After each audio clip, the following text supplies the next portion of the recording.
And here we are, my dear friends. As I promised you in the yesterday post on Instagram, I will present you my pen, or better, I am going to entertain you for this weekend. It's not a threat. I hope I will manage to do it. So, what I'm going to show you today, it's my new pen made in partnership with Visconti, the Florentine company we all know, I'm sure of. And it's a part of a project that has started many years ago. It comes from my love, my passion for celluloid, that it's a typical, not only Italian, but it's a typical history of the fountain pens. It's the most precious material of all. It has been used starting from the 30s because it was the best material in contact with the ink. It resisted, was resilient as a material, and it was gorgeous to look at for the special colors that came out from the production and the turning of the material. It's nowadays, I think we all know now that it's not produced anymore, unfortunately. The only country where it used to be still produced was Italy. That's why many pen companies here in Italy have still stocks in their inventory of old bars, rods of celluloid. For old, I mean the pieces that were produced in the 90s, basically, because the main company that used to manufacture celluloid failed, or better say failed, gave up producing celluloid about roughly 10 years ago. So what we tried to achieve here was to use the last rods available in the inventory of Visconti in this case, but I made pens with Montegrappa, with Leonardo, that is gorgeous, with Stipula, with many Italian companies, but this time this is my most recognizable Corsani pen, my pens, made in stacked celluloid. This kind of celluloid with the most vintage flavor is only in the hands of Visconti, or at least it was, because we really have used the last rods available, the last. I managed this time in this project that started with the gray one, and then I released a red and a green. The last pen that was supposed to be made was a re-edition of the very successful gray one made Corsani Novanta, the first one. So the gray, I wanted to, the third and final of this project should be the gray, but during this process I managed to convince Visconti to use the last rods of the blue one. That was the most appreciated one, the most loved by all of you, every pen enthusiast, fountain pen enthusiast in particular. The rods available were thinner than the other ones, so that's why we're left unattended in the inventory of Visconti, because they couldn't use for a standard Homo sapiens pen, and they couldn't do the entire pen because they were very few. So at the first stage of the creation of this pen, we thought to make a dual pen, a pen with the body in celluloid and the cap in another material, but I couldn't find any material that matched in a good way with the brilliant blue stacked celluloid of the body. So in the end, I was so tenacious, and I wanted to do the pen. We found together with Visconti a shape that comes from the mixture, from the blend of different old Visconti models, but with the main inspiration coming from the old Manhattan series. So it's a rounded, very classical shape, but the size is good. It's not a little pen, it's not a short pen, but it's not a huge, enormous pen. So it's perfect for an everyday use, but precious as all as only celluloid can be. Take a look at it. Here it is. Look how splendid it is. Look in this wonderful wood box, how splendid it is, the pen. Yeah, oh sorry you don't see it because I didn't open it. I'm so funny. Here they are. And here we have, I put the pen in this nice wooden box in order of release. I wanted to start with the first one. This is the Corsani Novanta. This is the pen all this project began with. It was made in 1924. Sorry, my shop. This family shop was founded in 1924. So the pen came out in 2014 for the 90th anniversary, and this Homo sapiens was released in this beautiful, gorgeous, gray stacked celluloid. The pen had huge success, and I must say literally launched me in the online market and made my name known to all of you all over the world. So I'm very thankful to this pen, and that's why immediately came out the second one that was a nice octagonal faceted version of the previous one, always featuring the vacuum filler system by Visconti, always featuring silver trims, rhodium plated silver trims, and wonderful palladium nibs. It was at the time the 23 karat palladium nib by Visconti.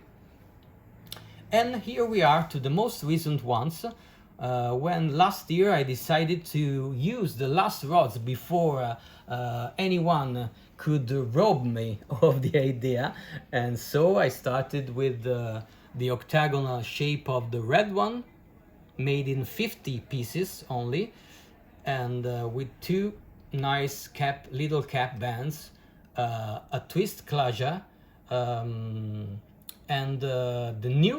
this was the first pen of Visconti coming out, being released with the new 18 karat solid gold in-house made nib by Visconti, when they started to implement in their production their own creation of solid gold nibs. And it had a very nice ink window where Corsani 1924 was engraved on. The second chapter of this beautiful, I hope, project has been the octagonal version of the green with the green stacked celluloid.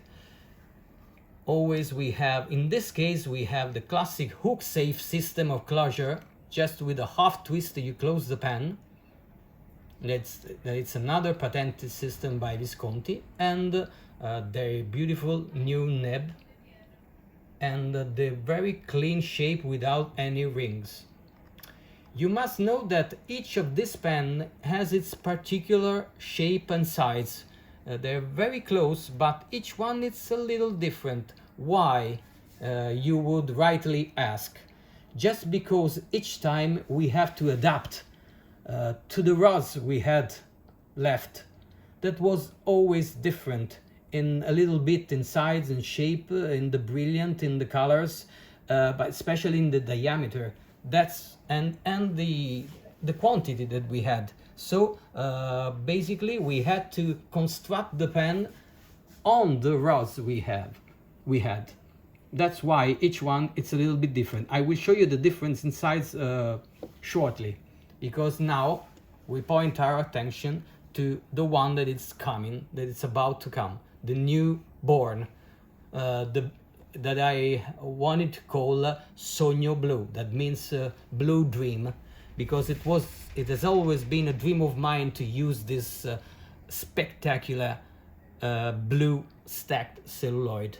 I don't know if Patrizia here, that it's my colleague, it's the heart in my shop behind these videos.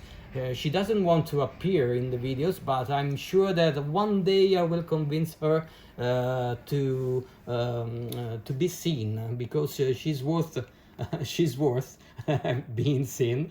And anyway, I'm still joking, she's laughing. But look at this beautiful pen. Two silver rings, two little silver rings on the cap. The shape is very clean and rounded shape. We have the classic vacuum filler system, not the double reservoir because we hadn't got too much space to do it, to use that one. So same system, pull off. There is a little bit of ink, that's why I'm not opening it now. And classic screwing opening of the pen. And here we are. You can see the beauty of this pen comes out really because we have this time a black celluloid section, grip section. The reason I won't lie to you telling anything different from the reality. It comes from, as I told you before, because there wasn't enough celluloid to make the pen entirely with the section entirely in the blue celluloid. That's why, that's the only reason I would have done that way. But I think that that it was maybe the only choice available. It looks really great in a pen like this, that it's a kind of vintage style pen, so it's perfect. So let's take a look at the differences insides between among this pen we're talking of. Let me take this one. All five, because each one is a little bit different. The first, it's the one you will all recognize. It's very easy. It's the Homo sapiens. It's not different. It's perfect. It's exactly that same shape. Then we have the Brunelleschi model, because with the gray celluloid rods were big enough to put in production the model of Visconti exactly as it is. No modifying, no differences. Then here we start seeing something different. The red one, it was a bit longer, a bit thinner, and with the twist, for this reason we couldn't use the hook safe system, but the classical twist closure system.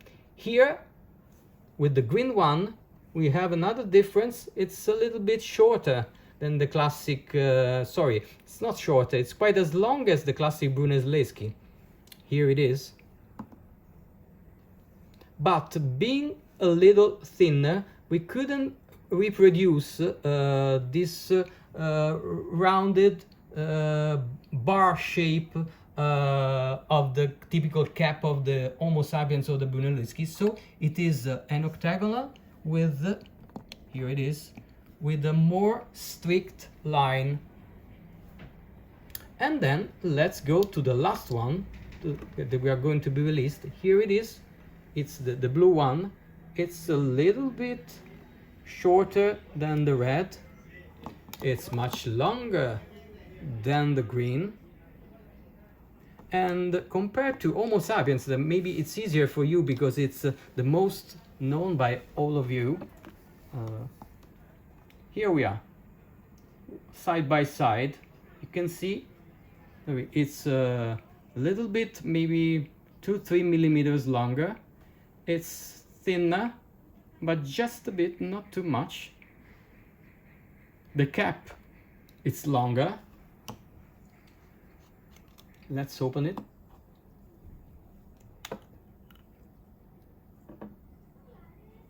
The cap, it's definitely longer